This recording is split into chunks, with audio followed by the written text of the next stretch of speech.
Flight 8 hasn't launched yet. Here's why and what we can expect. 3 lunar landers are either heading to the moon or have already landed. Blue Origin launches the next new Shepard, and the one after it is planning to shoot across the sky like no one before. My name is Felix, welcome to What About It, let's dive right in. Starship updates.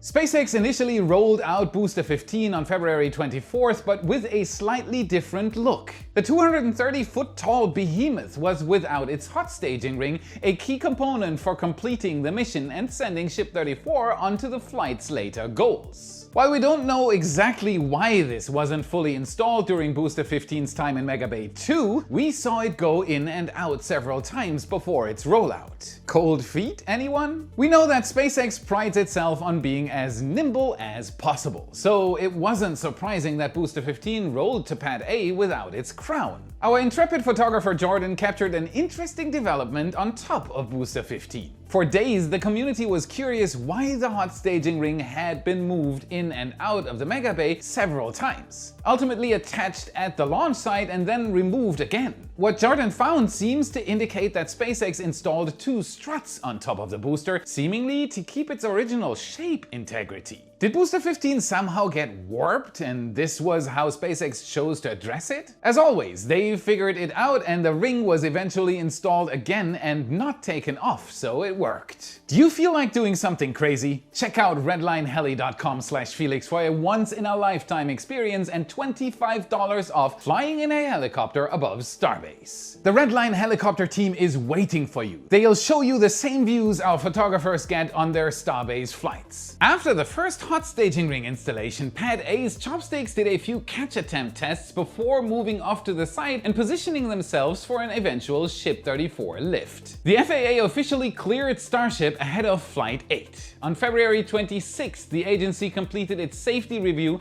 and confirmed that Starship could return to flight operations even as the Flight 7 mishap investigation remained open. More importantly, the FAA issued a license modification for Flight 8, confirming that SpaceX met all necessary safety and environmental requirements for the launch. The mission profile included a full stack launch from Boca Chica, a booster catch attempt with Mechazilla, and a controlled splashdown of Ship 34 in the Indian Ocean west of Australia. With the days going by, there was still no sign of Ship 34 leaving Mega Bay 2, which had been its home since its return from Massey's after the static fire on February 11th. We expected to see the ship move out during one of the posted road delays on either the nights of the 28th or March 1st, but there was no sign of it. Soon we realized that SpaceX would go for a time plan that was even more ambitious than ever before. Rolling out during the early morning hours of March 2nd would indeed have been a bold move for sure. Still, the ship was not seen rolling down Highway 4, but at least the ship was clearly visible now. The dummy satellites were loaded into its payload bay. This was a good sign. A few minutes after 5 in the morning, the payload door finally closed, and at about 6:30, the SPMTs came in to take up their positions below the mighty Ship 34. But it still was another hour before the ship eventually came out of its hiding and left Mega Bay 2. Still, the wait was not quite over just yet. The sun came out to welcome the next launch candidate, and it was almost 10 when the ship entered Highway 4 riding on its SPMTs. 1 hour later, Ship 34 arrived at Pad A and took position next to the OLM, where Booster 15, complete with its hot staging ring, waited for its launch companion. Everything looked like we were still on track for a launch on Monday. One more sign that the launch was indeed very close was the complete lack of many big cranes that usually work near Pad B day and night. By now, they had all been neatly tucked away to be safe of the incredible force that soon would be unleashed on the launch site. By 2:30 in the afternoon, with just 27 hours until the targeted launch time, the SPMTs had moved again and eased the ship in between the chopsticks. SpaceX had us waiting for the stacking well into the evening. In the end, it was past 8 local time before Mechazilla started the final lifting procedure. What a sight to behold! The second Block 2 Starship joined with one of the final Block 1 boosters to be built, ready to face the challenges originally set for their predecessors. Would Ship 34 fare better than the unfortunate sibling did on Flight 7? We had to wait one more night to find out. Endless spam calls and emails have become a constant nuisance driven by ruthless data brokers selling our personal data to strangers. Want to protect your privacy? Meet today's sponsor, Incogni. You're not alone in this. Almost half of all Americans would love to see their online data erased. The biggest concern of all is financial data. 2/3 of people want it erased, and over 3/4 fear hackers stealing this important data. I am one of them, and that is why Incogni is my perfect partner for data privacy. Incogni is constantly working in the background to make sure our personal data remains personal. It is super easy to use. Everything is fully automated. Just sign up, grant permission, and let Incogni track down those pesky data brokers. It even handles your removal requests for you. Stop being annoyed by spam calls and enjoy the good feeling that your data is actively protected. Like a knight in shiny armor protecting my privacy. Time to take your personal data back with Incogni. Use code Felix at the link below and get 60% off an annual plan. Now this is a special offer that really lives up to its promises. Protect your privacy while supporting What About It at the same time. Incogni.com/Felix. Time was ticking down and the tension was rising as there were no signs of tank farm activity to be seen until just a few precious hours before the expected launch window. Less than 24 hours before the planned launch time, space fans around the globe uttered a collective sigh of relief. The tank farm came alive to once again signal the start of the spectacle we came to see. Pre-cooling was set in motion and the unmistakable sight of white vapor proved that SpaceX was indeed committed. Yes, the setting could not be more beautiful. Nonetheless, the control center opted to move the launch time a good half hour back within the launch window. 1.5 hours before launch, the setting at the launch site was a cloudy South Texan sky, creating a gray background behind the waiting ship. During the day, it was mainly overcast and some gusts of wind built up around noon. But in the afternoon, it became clear that the wind should not be a problem. We eagerly anticipated the next step. Would we see the start of the tanking procedure soon? At 4:30, boil-off vapor was streaming out of the OLM and also the tower itself. Pre-chilling looked like it was fully accomplished, and we waited for the X-post SpaceX usually makes when the actual tanking starts. And we were over the moon when SpaceX did post just that at 4:45 p.m. We streamed this with over 60,000 people watching. This was the first positive go-no-go decision of the day, and we also learned from this post that the launch was now set for 5:45 p.m. The first frost lines were spotted at 5:03 p.m., just after SpaceX had announced the start of ship and booster tanking. A little over 20 minutes before the targeted launch time, SpaceX informed the viewers of a possible issue. 2 words you don't want to hear. Nonetheless, tanking continued at this point. If the issue would not have been resolved before the 40-second mark, that would be where a hold would occur. 10 minutes before launch, we got the go for weather, range, and vehicle. Frost lines soon turned into white ice rings, and eventually almost all of the silver stainless steel of the full stack was wrapped into a solid white frosty cover. From above, we saw the now familiar sight of a flight-ready Starship full stack in a sea of white vapor. Propellant loading was completed, which meant we were about 3 minutes away from launch. And indeed, we did see a halt. While the issue on the booster was resolved in just seconds, another issue came up with the ship that needed to be checked out. At this point, it is not much of a problem to hold Starship status and proceed while all checks are being performed. SpaceX's crew worked hard to resolve the issues and get Starship off the OLM. In SpaceX's livestream, we could hear information from flight control coming in. It looked like the booster issue was soon resolved. At 5:50, we saw the clock ticking again, but just a second later, it went back to 40 seconds. No.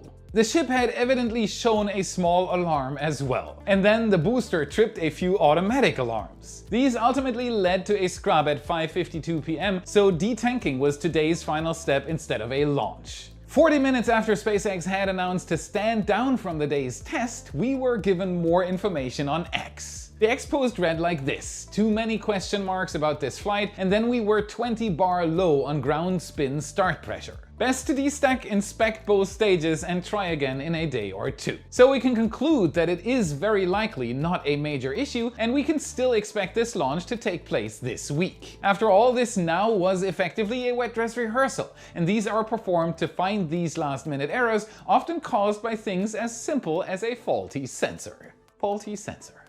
Looking back to Flight 7, SpaceX left what some like to call meat on the bone. And by that we mean the entire drumstick. While Booster 14 and Ship 33 did get off the launch pad, reached max Q and ultimately performed a successful stage separation and a second Mechazilla booster catch, Ship 33 had an engine anomaly that ultimately ended the campaign early, but not without a spectacle. The primary causes of the ship's early demise have been well documented. An excess of pressure built up in the ship's attic section, leading to an early and remote trigger of the flight termination system. Prior to launch, improvements were made to Flight 8's participating booster and corresponding ship to avoid the same fate. Starship's development continues to highlight that progress is rarely a straight path. Flight testing remains the fastest and most effective way to refine hardware and achieve full reusability. While Flight 7 didn't complete all of its objectives, it directly informed the improvements that will be tested on Flight 8. If you've got a second, help improve the channel and double check that you've hit the subscribe button to stay up to date with our updates. It's free and it helps us bring you even better content. Thank you. Pad B has also been a hive of activity as SpaceX prepares its successor to Pad A. Pad B's chopsticks are noticeably smaller than Pad A's and will likely be used to attempt the first ever upper stage catch. More on that later. Late Thursday night, there was activity in front of Mega Bay 1, which houses multiple Super Heavy boosters, and Booster 16 was getting set to hitch a ride on SPMTs over to Massey's to soon perform thrust simulation testing. Booster 16 is the likely candidate for Flight 9, but there is still a chance SpaceX could reuse Booster 14 at some point before moving on to the Block 2 variant of the booster prototypes. After all, full reusability is the point, right? So Booster 16 has now made substantial progress on its pre-flight campaign goals at Massey's test site. Late Saturday night, the booster underwent a full cryogenic testing campaign and everything seemed to go well. Speaking of Block 2 Super Heavy boosters, we've seen an interesting development in the Star Factory. Our keen-eyed compadre Starship Gazer was able to spot a ring card with this note attached to it. It appears that SpaceX is planning for 18.1 to be the first test article for the Block 2 variant of the Super Heavy booster. While we have not seen the actual ring section yet, clearly SpaceX is moving forward quickly with the next iteration of the Super Heavy booster. If you appreciate the content, become a wise supporter for extra content. Secure your access to up to 7 picture galleries per week, satellite, aerial and ground photos and 3D animations, chat with us and gain more insights on the topic you love. We've also seen more stacking and progress on Ship 36, with one of its aft tanks being rolled into Mega Bay 2 for stacking. Current predictions have Ship 36 set as positioned for a possible Flight 10 campaign. And we've already seen its nose cone in the halls of Star Factory. Interestingly, after Ship 34, there is no other fully stacked Starship ready for launch, while there are 2 capable boosters ready, or at least near ready now. Is SpaceX falling behind on Starship production? We'll have to watch closely and see how the early Block 2 ships perform. So can we start thinking about Flight 9 already? I say yes, we can. Flight 9 is already setting up to be a very interesting test flight for Starship and will serve as a key litmus test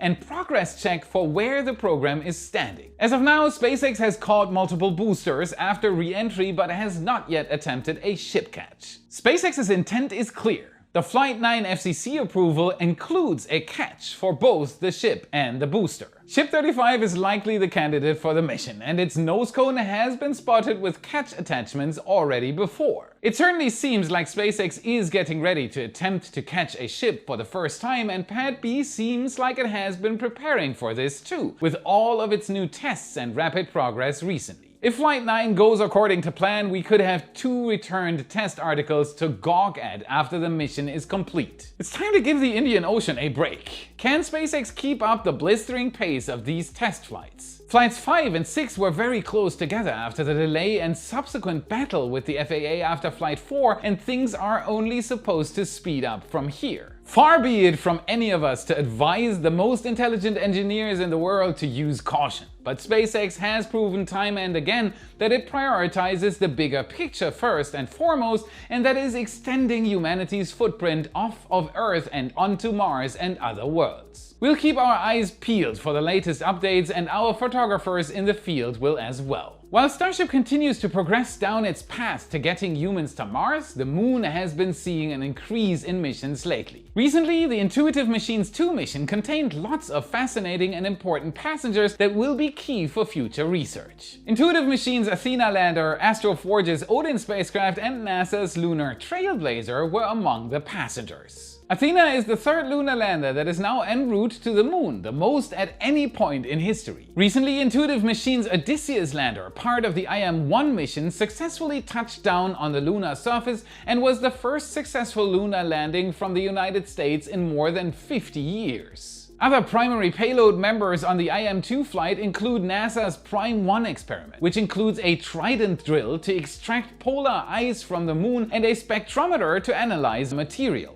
Also, are you worried in the future you might not get good cellular service on the Moon? No worries, the payload also included a communications system designed to set up the first 4G and LTE network on the Moon. I really can't believe I just said that. Phones on the Moon are a thing. Finally, the first ever commercial lunar rover is on the way to the Moon as well. Named MAP and launched by Lunar Outpost, it will also be the first robotic American rover to ever land near the Moon's south pole. There it will conduct 14 days worth of research and will serve as an early scout for future Artemis missions and astronauts seeking to build lunar outposts in the area. Lunar Outpost is currently working on other lunar vehicles that are far more high-tech than rovers we've seen in the past. Launch dates for these advanced models are still to be determined at this time, but truly what a thrill it will be to see some of these prowling along the lunar surface in the future. We've talked in the past about Firefly's Blue Ghost mission, but this particular lunar lander just keeps stunning us with visuals not previously seen of the lunar surface. As the rover commenced its descent orbit insertion closer to the Moon's surface, it was able to send back these stunning images from just 60 miles above the lunar surface. That's right around the altitude of what the Apollo astronauts orbited at before landing. There's another rather important update about Blue Ghost's current status. The lander was set to touch down on Sunday in the Mare Crisium region, and it was a thriller worth watching live.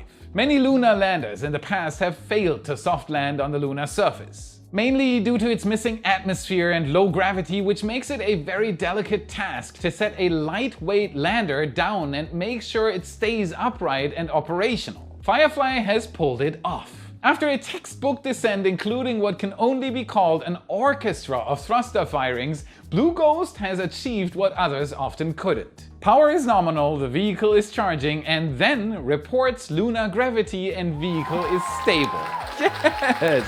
Those were the important words, and they were followed by something even more important. Hard evidence. The first image transmitted by the craft to Earth was shown during the end of the live broadcast. It shows a part of the lander and a stable stance on the surface of the Moon. More images have been released since. One shows the lander itself, giving Firefly engineers and NASA personnel a first view of the hardware and those 10 NASA experiments that were safely delivered to the Moon. It also shows us. That ball there in the sky, that's us. Wave for Blue Ghost. The other image shows the lander as well, but from a mesmerizing perspective. It's its shadow as it's cast over Mare Crisium. This will be its home for the next 14 days, and I'm very sure that these next 2 weeks will be filled with exciting news from the lunar surface. This marks Firefly's first moon mission under NASA's commercial lunar payload services. The lander launched January 15, 2025 and successfully entered lunar orbit on February 13th.